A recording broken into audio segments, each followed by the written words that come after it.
Good morning, guys. Hope all doing well. Hope all doing well. This is fucking hell. These are your phones. Hope all doing well. But yeah, this is another boxing video. Obviously, I did this with the heavyweights. Obviously, a couple of days ago.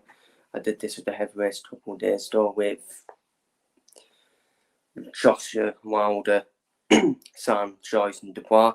And I'm doing another video with this, but this time with a different boxer and a different weight division. And we're going to be talking about what's next for Ian Smith. Of course, Ian Smith, who obviously suffered a horrible defeat in that rematch with Chris Eubank Jr. Chris Eubank Jr. getting his revenge, and wow, he did get his revenge, didn't he, on Ian Smith. Albeit Ian Smith has not done as astute as Ian Smith. And but yeah, let me talk about what next for Ian Smith. So, potential retirement. Will he get his dream fight at Anfield and back down, or will he move back down to super welterweight? Because he fought Chris Eubank Jr. twice, didn't he, Ian Smith? He fought him twice at the middleweight limit. First fight, Chris Eubank Jr. We'll talk about Chris Eubank Jr. potential trilogy with Chris Eubank Jr. potential. I don't think it will happen, but you just never know because it is basically 1-1 between them. But I think Chris Eubank Jr. is going to move on now from Ian Smith, unfortunately, for Ian Smith. I don't think there would have been that appetite for a trilogy between Ian Smith and Chris Eubank Jr. Both fights were conclusive as well. Eubank absolutely destroyed Ian Smith in the rematch, that is revenge.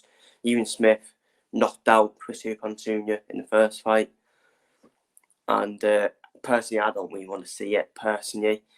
I do want to see Ian Smith get his dream fight at Anfield, though.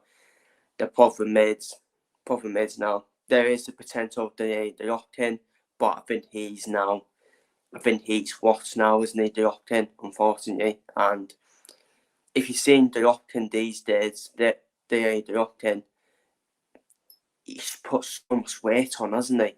He's put so much weight on, and he's just so different now when he has that weight on. There's potential fight with Gerard Hurd, which would be a middleweight catch, but it would be a winnable fight for Ian Smith. So that's a potential tune-up for Ian Smith to get back to winning weights.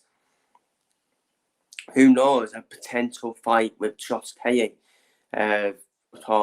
Josh Taylor, of course, who's with the Saudis, of course, and Ian Smith seems to get on well with the Saudis, in terms of negotiations, of course, with Chris Eubank Jr. for the two fights.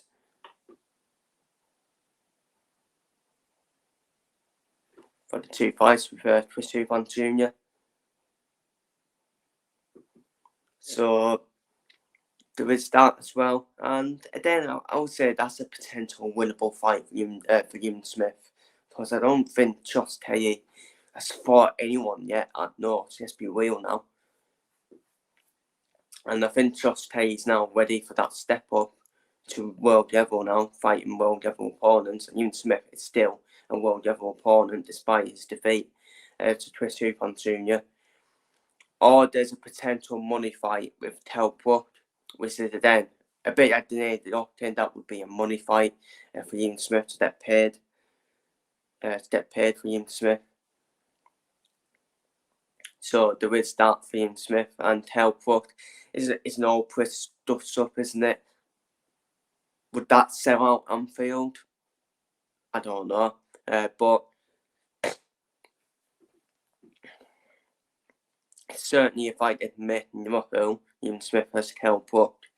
Telbrook, he's had his problems recently, hasn't he? Telbrook, and I think he's getting to Telbrook mentally that he's out to win. So Telbrook one step back into boxing. But again, I think that's you got to make Ian Smith favourite in that one, in my opinion.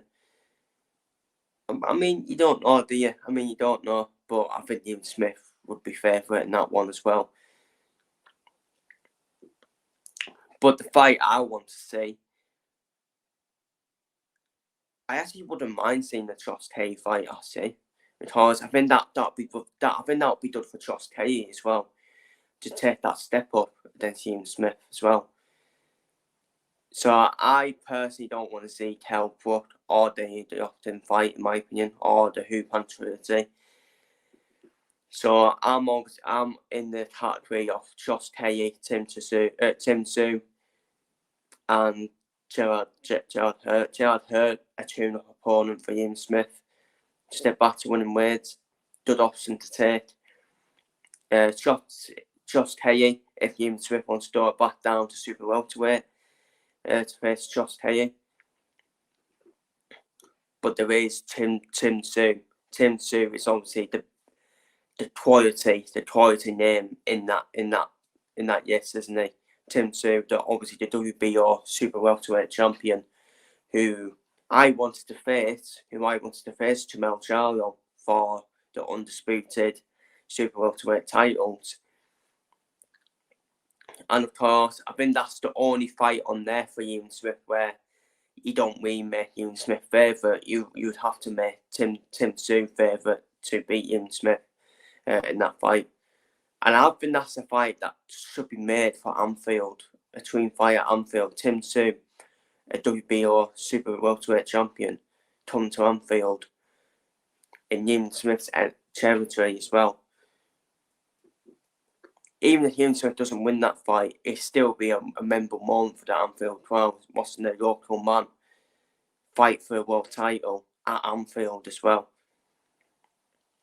But obviously that would have to be made during, I think it would have to be made next summer, before the football season, when the football season ends, that fight between Ian Smith and Tim Tszyu. And I think Tim Tszyu's got other options, hasn't he, with Jamel Charlo, that fight with Jamel Charlo as well. So they had the potential options for Ian Smith. I don't think he should retire just yet, Ian Smith. I think he still has a couple more fights left in him. I think his options are now limited, though, for Ian Smith now. I do think his options are now limited. So I do think he's got a couple more fights left now. And then I think he will retire. And, hey, when he does retire, it's still been a brilliant career for Ian Smith. He's been a world champion. And the Smith family, they've always had good boxers, haven't they? Especially his brother, Talon Smith, as well. So I would probably say Gerard Hurt is probably the most likely one. Most likely next opponent for Ian Smith. He had a tune-up for Ian Smith. But I can just see Ian Smith potentially just taking big money fights straight away. I think Telbrook can easily be made. Obviously, both previously with Boxer, obviously both are now free agents, Ian Smith and Telbrook, but both have a strong bond with Ben Sharon. So I can see that fight potentially being made. If I was to predict who will be next for Ian Smith, I think it will be Telbrook. In my opinion. That'll be next for Ian Smith, because that's a winnable fight as well for Ian Smith as well. It'll be more like 70-30 in Ian Smith's favour. I mean, Telbrook has got a chance, but I think Ian Smith has Telbrook will happen next, because I think I'm starting to see it now for Ian Smith, where you just feel he has now got a couple more fights left now, hasn't he, Ian Smith? I want to see Ian Smith get his dream fight, though. I do want to see him get his dream fight at Anfield before he does retire. I think the only fights that will sell out at Anfield is probably the opt-in fight, the Hoopan Trinity, and the Telbrook fight, and the Tim Tszyu fight as well. I think they're the only fights that would probably sell out as a dream fight at Anfield. So I think they are all where it's for Ian Smith. But I think Tim Tszyu is probably the where one, because I can see him potentially just moving on to fight Jamel Charlo for the other belts as well, for the unification fight. So, but it's a hard one to predict who will be the next opponent for Ian Smith, because they're actually all Yankee apart from Tim Tszyu, in my opinion. I don't think so. For me, I think you can write off Tim Tszyu, in my opinion. I can't see that happening. You can write off the Huban Trinity, because Chris Huban Jr. is now set to move on. Unfortunately, Chris Huban Jr. doesn't want to fight for a world title, unfortunately. So he is moving on to that elephant in the room fight against Conor Benn, which will be, it's just a matter of when now for that announcement. Obviously, I will be doing a video on that, and it will be a pretty big old one as well. Gerard Hurt, does he want to come to the UK to fight Ian Smith in the tune-up? I think it's still a likely opponent. Daniel Golovkin, I think he's retired now. I think he's retired now, especially when you look at him with that new weight, with the weight he's put on as well. So the three opponents you're looking at is Kel Brook, Josh Taylor, and Gerard Hurt next for Ian Smith. And I believe it will be Kel Brook, in my opinion. I can just see Ben Salom trying to make a big British fight straight away. It's the only fight Ben Salom unfortunately can make. It's the only fight he can make, unfortunately. We saw it with Khan Brook. Ian Smith versus Kel Brook is basically an Amir Khan versus Kel Brook fight, in my opinion, where it's just a money fight, really. And I think it's going to be all conclusive, in my opinion. I think Ian Smith does beat Kel Brook, in my opinion. So I think you're looking at them three fights next for Ian Smith. One of them three opponents, Kel Brook, Josh Taylor, or Gerard Hurt, in my opinion. But I really do fancy the Josh Taylor fight. I really do fancy that, because I think that'll be. I would actually see Josh Taylor. Yeah, you know what? I really like to see that Ian Smith versus Josh Taylor fight. I think it'd be a big step up for Josh Taylor from the opponents he has faced so far in his resume as well, and he's facing a world level opponent in Ian Smith. And we don't know what state Ian Smith's going to be in that fight against Josh Taylor. So that's an interesting fight, in my opinion, to make. And Ian Smith has made fights before with the Southerns as well. So, but yeah, I'm going to leave it there. Feel free to leave your thoughts down below on what next for Ian Smith. Who should be next for Ian Smith, or should it be retirement for Ian Smith? Will B3 date his dream fight at Anfield? Feel free to leave your thoughts down below in the comments. Take care, stay safe, and see you all later.